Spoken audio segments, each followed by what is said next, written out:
Cricket එකේ නාලිකාව නරඹන ඔයාලා හැමෝම ආයිබෝවන් කියලා පිළිගන්න අපගේ නාලිකාවට. ඔයාලා හැමෝම දන්නවා මේ දිනවල පාකිස්තානය තුළ ඇති වී තිබෙන තත්ත්වය.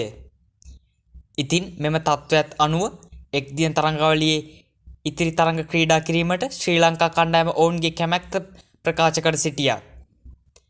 ඉතින් ශ්‍රී ලංකා කණ්ඩායම ගත් තීරණයට පාකිස්තානය ඔවුන්ට තරඟාවලිය අවසන් වන තෙක් ඉහළම ආරක්ෂාවක් ලබා දීමට කටයුතු කර තිබෙනවා.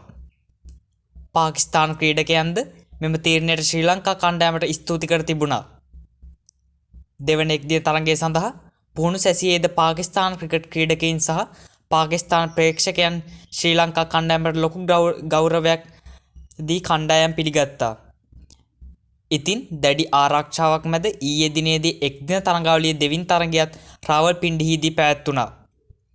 තරඟය අවසන් වූ පසු පාකිස්තාන සුපර් ක්‍රිකට් ක්‍රීඩක බාබර් අෂාම් ඔහුගේ ජර්සිය පැතුම් නිස්සංකට ලබා දුන් බවටයි වාර්තා වෙන්නේ.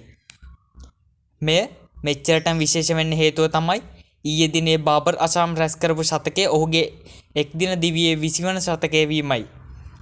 ඉතින් බාබර් අෂාම් ඔහුගේ 20 වන ශතකය රැස් කරන අවස්ථාවේ ඇඳගෙන හිටපු ජර්සි එක තමයි ඊයේ පැතුමට හමු වුණේ. ඉතින් බාබර් වගේ විශිෂ්ට ක්‍රීඩකයෙකුගේ ජර්සි එකක් පැතුමට ලැබෙනවා කියන්නේ ඒක පැතුම්ගේ ඉදිරි ක්‍රිකට් ගමන්ට ලොකු හයියක්. ඉතින් වීඩියෝ එක හොඳයි නම් ලයික් එකක් දාන්න. ක්‍රිකට් පිටියේ සවිස්තරාත්මක තොරතුරු එසනින් දැනගැනීමට අපේ නාලිකාව සබ්ස්ක්‍රයිබ් කර රැඳී සිටින්න.